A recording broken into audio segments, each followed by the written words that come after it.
마가복음 11장 20절부터 25절까지. 그들이 아침에 지나갈 때에 무화과 나무가 뿌리채 마른 것을 보고 베드로가 생각이 나서 여쭤오되 납비여 오소서 저주하신 무화과 나무가 말랐나이다. 예수께서 그들에게 대답하여 이르시되 하나님을 믿으라. 내가 진실로 너희에게 이르노니 누구든지 이 산더러 들이어 바다에 던지라 하며 그 말하는 것이 이루어질 줄 믿고 마음에 의심하지 아니하면 그대로 되리라.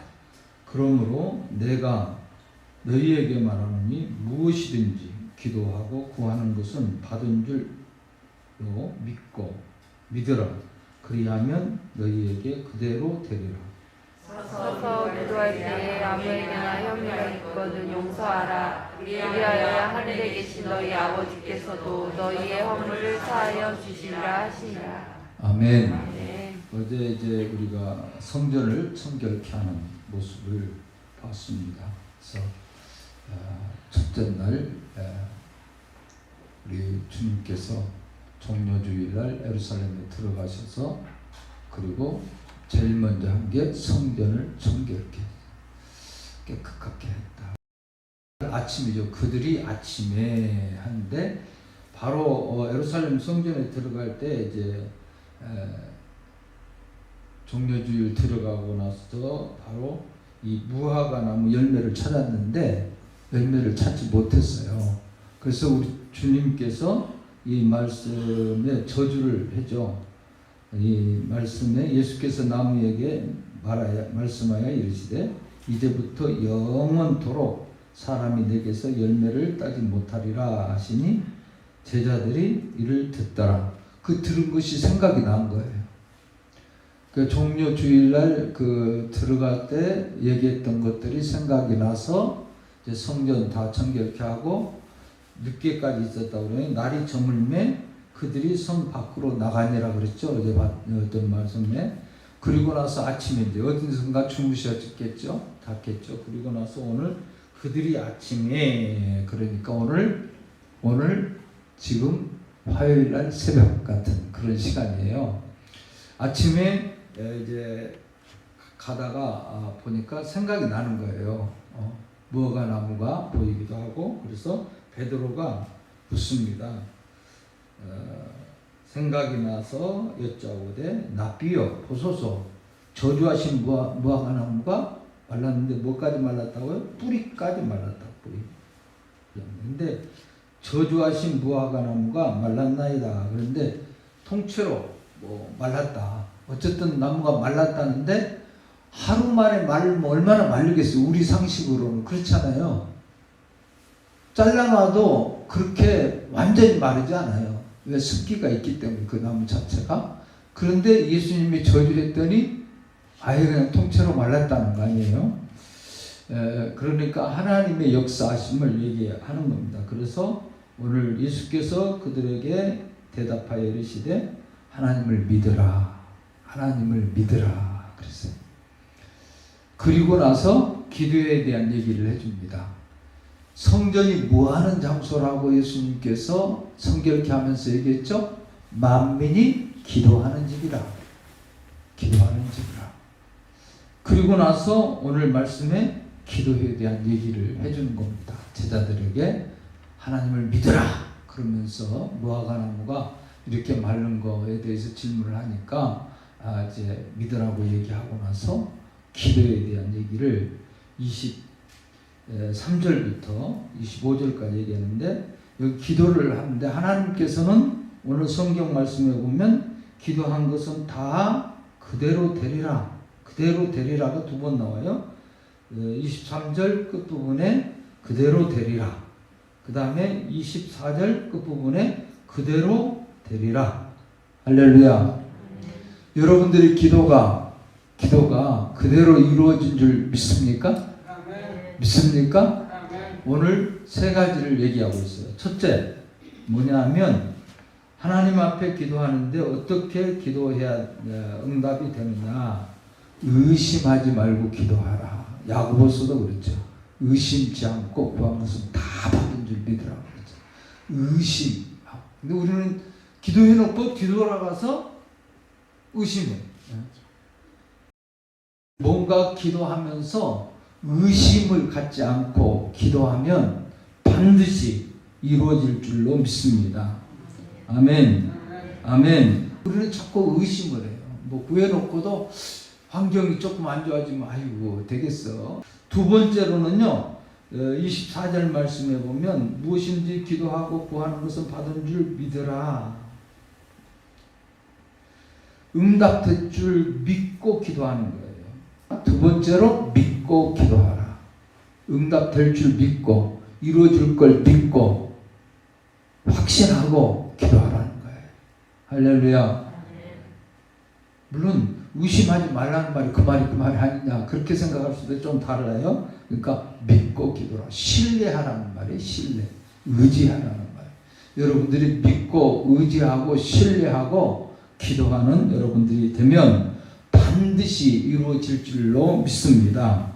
그리고 25절 말씀에 보면 먼저 용서하고 기도하라는 거예요. 용서. 응답되는 기도는 우리가 남의 허물이나 남의 뭐 저기 한 거 부족한 거 약점 뭐 이런 것들을 자꾸 우리는 생각하고 원수 같고 근데 제사를 지낼 때에도 예수님께서는 먼저 화해하고 와라고 용서하고 와라. 할렐루야. 여러분들이 우리는 그런데 용서가 잘 안 돼요. 말은 용서하는데 실질적인 용서는 안 되는 경우가 많아요. 그 기도해도 응답이 없을 수 있어요. 여러분들이 먼저 이 시간 그런 기도가 있어지길 주님의 이름으로 축원합니다. 그러면 우리에게 어떻게 용서하라. 그리하여야 하늘에 계신 너희 아버지께서 너희 허물을 사해 주시고 용서해 주실 뿐만이 아니라 기도를 들어주실 것을 약속했습니다. 그리고 27절부터는 예수님의 정권에 대한 측면을 질문을 합니다. 무슨 권위로 그런 얘기를 하고 이 산을 들어서 바다에 던지라면 던지고 또 뭐 무화과나무를 이렇게 말라 비틀게 만들고 무슨 권위로 그러느냐 하는 거죠. 그때 예수님께서 대답하는 말씀이 너희들에게 내가 질문을 하겠다 하는 거예요. 그래서 세례 요한의 세례가 하늘로부터냐 사람으로부터냐 내게 대답하라. 그러니까 서로 얘기하다가 이걸 왜 못하는 거예요. 그러니까 예수님께서 말씀하시기를 나도 너희들에게 대답하지 아니하겠노라. 무슨 권위로 이런 일을 하는지 얘기하지 않겠다 하는 내용이 이렇게 가르침을 주는 게 27절부터 33절까지. 그리고 이 12장에 가면 이제 포도원, 악한 농부가 나옵니다. 이제 포도원을 맡겼어요. 그랬더니 이제 새를 달라고 이제 그런 거죠. 소출이 얼마나 됐는가 해서 종을 보냈어요. 받으려고. 그러니까 농사 지었으면 그 다음에 이렇게 뭐 좀 줘야 될 거 아니에요. 그런데 그걸 달라고 이제 사람을 보냈더니 그 종을 보냈더니 종을 잡아 심히 때리고 거저 보냈고. 그랬더니 이 종이 와서 얘기해주고 그러니까 또 다른 종을 보냈는데 죽이고 그 외에 많은 종들을 덜어 때리고 덜어 죽인지라. 그래서 이제 안 되겠다 싶어서 아들을 보냅니다. 아들을 보냈는데 오늘 바로 이제 주인이 얘가 유산자가 아니냐. 이거 아니 너무 단순하게 생각해 없애버리면 우리 것이 될 수 있지 않느냐. 그리고 욕심을 부리죠. 그래서 아들을 죽여요. 이 아들을 죽이잖아요. 바로 예수 그리스도께서 이렇게 비유로 말씀해 주시는 겁니다. 보통 이제 여기 13장까지가 이제 주님께서 얘기하신 내용으로 대부분 얘기를 합니다. 여러분들이 이 말씀을 꼭 좀 기억했으면 좋겠습니다. 그 다음에 이제 경고가 38. 서로 윗자리에 대한 얘기를 합니다. 그래서 서기관들이 윗자리를 원하고 뭐 이런 사람들은 가까이 하지 말라는 거예요. 오늘 세상적인 측면의 이런 모습을 가르쳐요. 그 다음에 41절부터 과학의 헌금에 대한 얘기를 합니다. 헌금을 하는데 어떻게 우리가 헌금을 해야 될 것인가 하는 얘기들을 곧잘 하죠. 이 헌금을 드리는 데 있어서 우리 모두가 다 좀 세금에 대한 얘기를 하면서 가이사의 것은 가이사에게, 하나님의 것은 하나님께, 11조를 13절부터 12장 13절부터 예수님께서 비유로 말씀하신 게 첫째하고, 옛날에는 어때요? 첫째가 자손이 없으면 또 두 번째 아들에게 그래서 자손들이 이어나가잖아요. 계속해서. 그런데 뭐 없다. 그러면 누구의 아내가 되느냐? 이런 질문에 참 예수님을 난처하게 만들려고 하는 거예요. 그때 예수님께서 죽은 자 가운데서 살아날 때는 장가도 아니가고 시집도 아니가고, 여러분도 부활할 때 확실한 모습을 가지세요. 알았어요? 개인이에요. 개인 구원이고 개인 천사처럼. 할렐루야. 아멘. 여러분들이 이런 말씀을 기억. 그 다음에 이제 예수님께서 또 가르쳐 준 내용이 최고의 명령이죠. 계명. 하나님을 사랑하라. 28절부터 나와 있는 하나님을 사랑하라, 이웃을 사랑하라 하는 게 29절부터 31절까지 소개되어 있습니다. 그리고 다윗의 자손에 대한 질문을 하고, 그 다음에 율법학자들에 대한 얘기를 해서 이 상자에 앉으려고, 좋은 자리에 앉으려고 하는 사람들을 가까이 하지 말라는 얘기를 해주고, 삼가하라 그렇게 얘기하죠.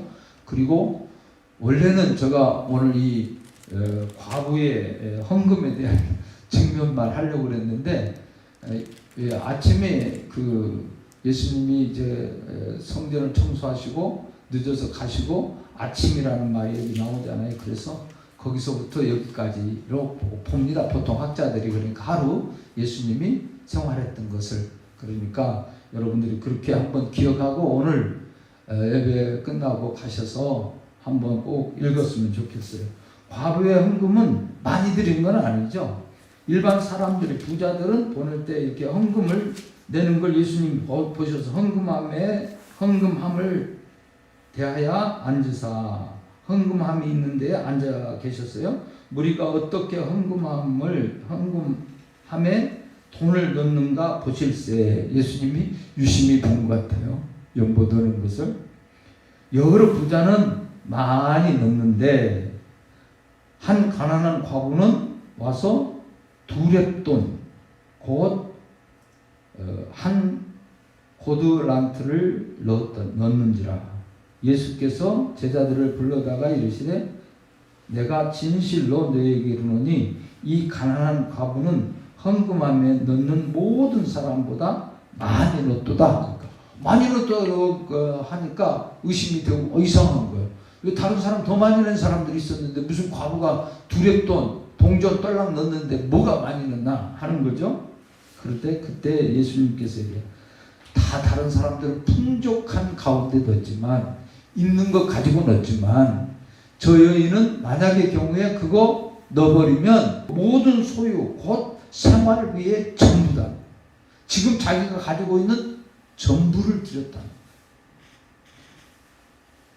오늘 우리들도 이 말씀을 한번 기억해 보면서, 예수님께서 십자가에 돌아가시기 직전에 이제 고난주간 다 아시는 거예요. 하나님은 십자가에 돌아가실 것도 아셨어요. 다.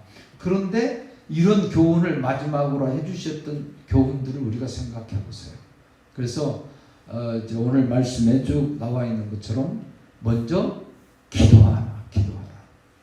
하나님을 믿고 기도하라는 걸 가르쳐 줬어요.